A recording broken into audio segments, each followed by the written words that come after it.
আমি আজকে আলোচনা করছি, বোর্ডে দেখতে পাচ্ছ গল্পটির নাম দি পাসিং অ্যাওয়ে গল্প, ইউনিট 2। এটা আমাদের পার্ট 4। পার্ট 3 আমি শেষ করেছি ইউনিট 2, ইউনিট 1। আজকে আমি আলোচনা করবো ইউনিট 2 এর অর্থাৎ পার্ট 4 ইউনিট 2 আলোচনা করছি। গান্ধীজি's funeral was to take place the day after his death. গান্ধীজির অন্ত্যেষ্টিক্রিয়া সম্পন্ন হল তার মৃত্যুর পরের দিন। Look at the word funeral.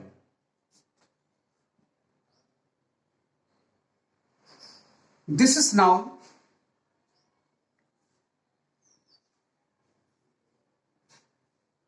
অর্থাৎ আমাদের মৃত্যুর পর যে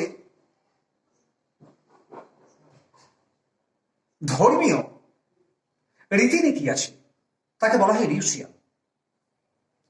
রিচুয়াল ফিউনারাল হচ্ছে তার অন্ত্যেষ্টিক্রিয়া, মানে তার শবযাত্রা, তার ফিউনারাল। গান্ধীজির অন্ত্যেষ্টিক্রিয়া সম্পন্ন হল তার মৃত্যুর পরের দিন। Hours in advance, people light the route. The funeral procession was to follow.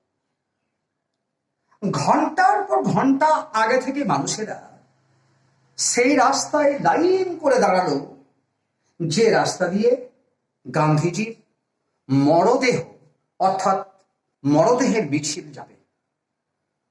মরদেহের সঙ্গে মিছিল যায় গঙ্গায়, যেখানে তার অন্ত্যেষ্টিক্রিয়া সম্পন্ন হয়, অর্থাৎ সব দাহ করা হয়। যেখানে যে শ্মশানে একটা ডেড বডিকে পোড়ানো হয় অর্থাৎ দাহ করা হয়, সেই শবদেহে সেই শবের পিছনে অনেক মানুষ যায়, যাদেরকে বলা হয় শব যাত্রী। তাল্লেবিস শব,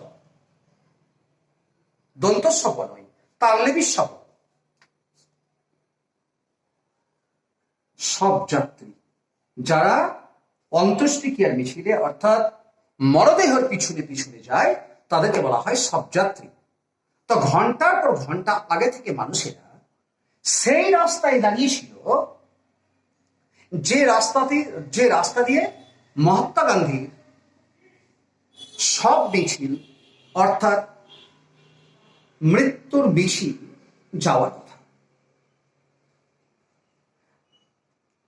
পদ্মশ্রী মিসেস নাইডুর ডটার, মিসেস নাইডুর মেয়ে, যার নাম হচ্ছে পদ্মশ্রী। এইভাবে কারা কারা প্রশ্ন হতে পারে, পরবর্তীতে আমি লিখিয়ে দেবো যে হু ইজ পদ্মশ্রী, পদ্মশ্রী কে। অ্যান্সারটা হচ্ছে Padmashree is the daughter of Mrs Naidu.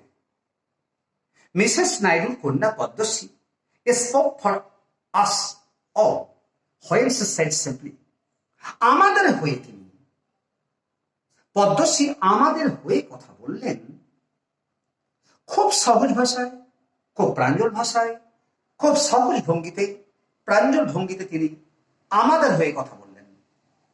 আমরা যখন কোনো মিটিংয়ে যাই তখন আমরা সবাই কথা বলি না তো, আমাদের হয়ে আমাদের রিপ্রেজেন্টেটিভ অর্থাৎ প্রতিনিধি কেউ থাকেন, তিনি সব কথা বলেন। তা আমাদের মিছিলে যে সমস্ত মানুষগুলো ছিলেন শবযাত্রার পিছনে, তার হয়ে অর্থাৎ রিপ্রেজেন্টেটিভ হয়ে কে কথা বললেন? পদ্মশ্রী, যিনি হচ্ছেন নাইডুর কন্যা। উইল ওয়াক, তিনি বললেন আমরা সবাই হাঁটব। It is the last time we shall be walking with Babu. আর তো সুযোগ পাবো না কোনোদিন, আর কোনোদিন সুযোগ পাবো না। এই হচ্ছে আমাদের শেষ সুযোগ মহাত্মা গান্ধীর সঙ্গে হাঁটা। অবশ্য দুঃখের বিষয়, আজকে মহাত্মা গান্ধী হাঁটবেন না, তাকে ঘাড়ে করে নিয়ে যাওয়া হবে শ্মশানে, আর পিছনে আমরা হাঁটব এবং আমরা ভেবে নেব মহাত্মা গান্ধী আমাদের সঙ্গে হাঁটছেন। কত বেদনার্থ কথা, কত শোকার্থ কথা। এটাই শেষ সময় যে আমরা গান্ধীজির সঙ্গে হাঁটব।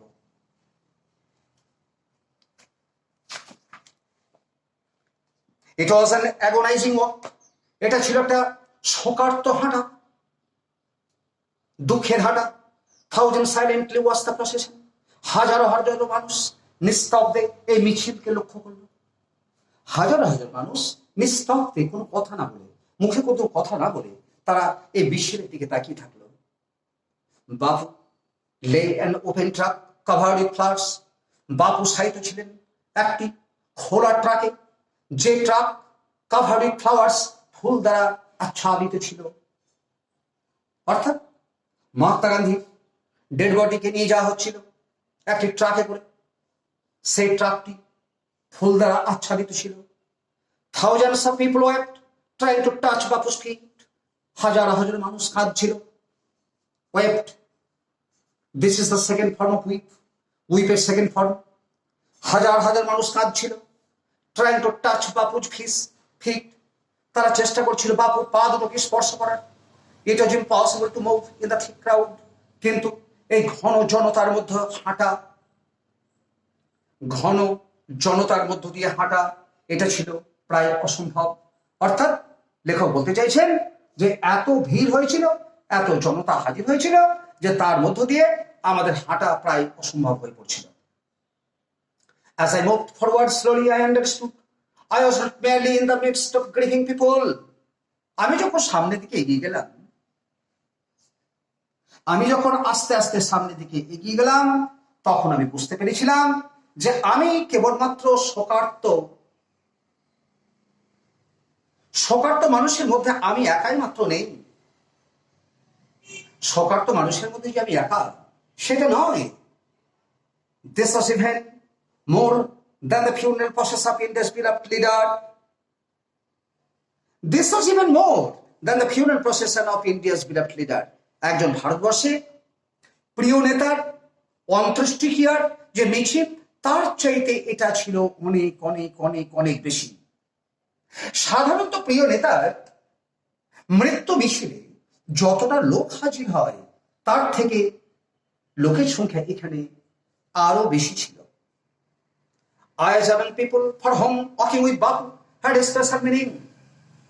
আমি সেই সমস্ত মানুষের মধ্যে ছিলাম একজন যাদের কাছে বাপুর সঙ্গে হাঁটার কথাটার মানে ছিল একটি আলাদা অর্থ, একটি বিশিষ্ট অর্থ ছিল।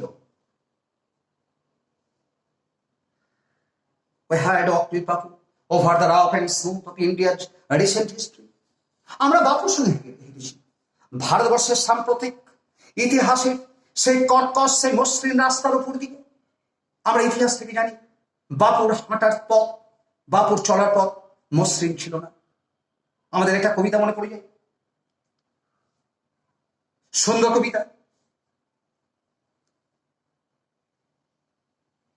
আমাদের পথ বড় বন্ধুর, কোথাও উঁচু কোথাও নিচু, কিন্তু আমাদের অবিচল থাকতে হয়, আমাদের স্থির থাকতে হয় আমাদের চরম লক্ষ্যে।